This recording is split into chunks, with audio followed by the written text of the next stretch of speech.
Assalamualaikum warahmatullahi wabarakatuh.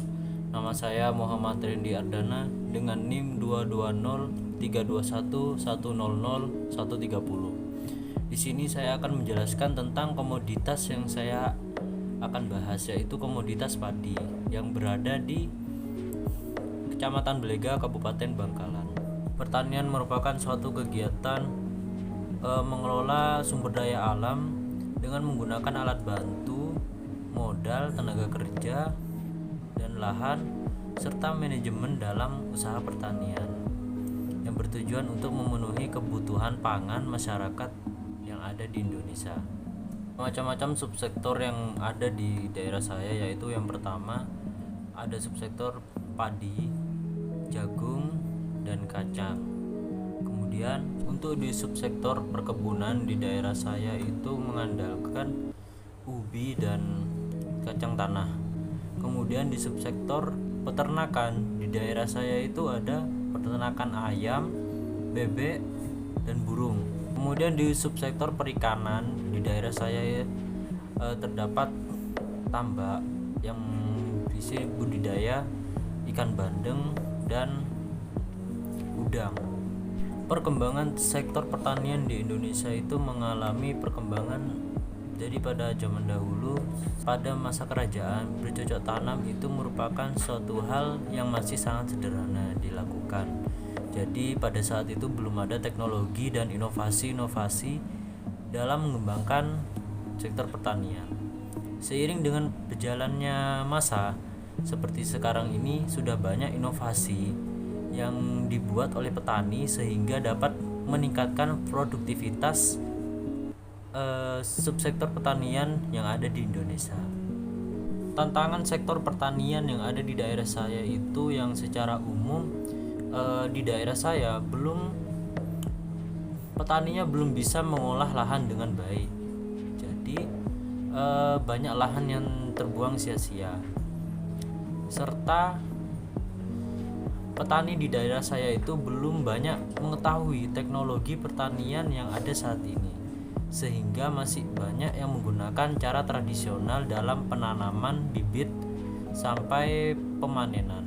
Padahal jika petani di daerah saya itu menggunakan teknologi yang seperti saat ini, itu akan meningkatkan produktivitas dan efisiensi dalam pekerjaannya.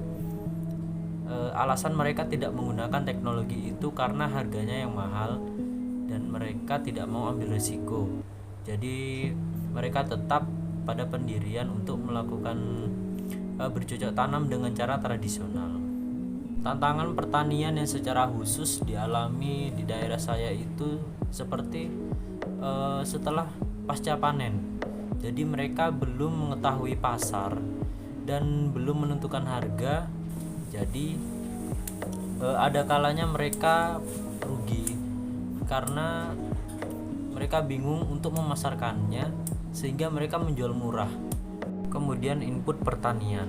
Input pertanian merupakan suatu cara untuk menunjang keberhasilan dalam pertanian, seperti modal, lahan, tenaga kerja, manajemen, dan teknologi.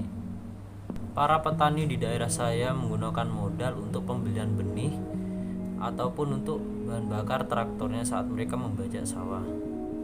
Kemudian mereka perlu pestisida dan pupuk untuk melengkapi nutrisi pada tanamannya. Petani di daerah saya itu masih mengandalkan sistem sewa lahan atau sistem bagi hasil kepada pemilik lahannya. Jadi itu bukan lahan mereka murni. Kemudian tenaga kerja. Di daerah saya tenaga kerjanya masih terbilang cukup tradisional karena tidak menggunakan mesin melainkan melakukan secara bergotong royong. Pengolahan pasca panen merupakan suatu bentuk kegiatan yang mana kegiatan untuk setelah dipanen. Sedangkan pemasaran produk itu sendiri merupakan kegiatan menjual produk ketika sudah panen ke pasar. Di daerah saya masih minim pengetahuan tentang bagaimana pasca panen. Jadi mereka belum menentukan pasar yang tetap dan tidak tahu bagaimana cara memasarkannya, sehingga mereka banyak menjual murah kepada tetangga-tetangga ataupun kepada substansi yang ingin membeli. Jadi intinya di daerah saya itu yang terpenting bagi mereka bagaimana produk mereka laku di pasaran, entah itu dengan harga murah atau harga tinggi. Yang penting mereka punya pendapatan. Kelembagaan pertanian merupakan suatu norma atau kebiasaan yang terpola dan terstruktur dan dilakukan terus-menerus yang bertujuan untuk memenuhi kebutuhan pangan masyarakat. Contoh kelembagaan pertanian yang ada di daerah saya yaitu yang pertama koperasi.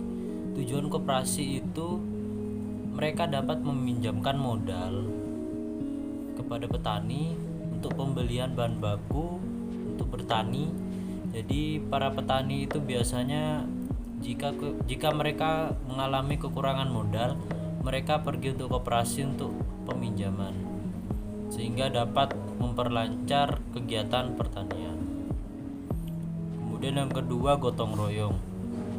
Sikap gotong royong yang masih dilestarikan di daerah saya itu menyebabkan proses pertanian berjalan dengan lancar. Sikap gotong royong itu sangat penting di dalam komoditas pertanian. Jika hal tersebut tidak diterapkan, maka hasil yang akan didapatkan itu tidak maksimal. Untuk memajukan sektor pertanian yang ada di Indonesia, menurut saya sebagai generasi muda harus ikut turut serta dalam bidang pertanian yang ada di Indonesia. Karena jika bukan generasi muda yang bergerak, sektor pertanian tersebut tidak akan berkembang dan terus begitu saja. Hal yang dapat dilakukan yaitu banyak belajar dari generasi tua serta mengembangkan minat dan bakat dalam ranah pertanian. Jadi sangat diperlukan inovasi-inovasi dan pemikiran untuk meningkatkan produktivitas sektor pertanian yang ada di Indonesia. Sekian dari saya, kurang lebihnya mohon maaf apabila ada kata yang kurang berkenan dan kesalahan dalam saya menyampaikan. Saya mohon maaf yang sebesar-besarnya. Saya akhiri, wassalamualaikum warahmatullahi wabarakatuh.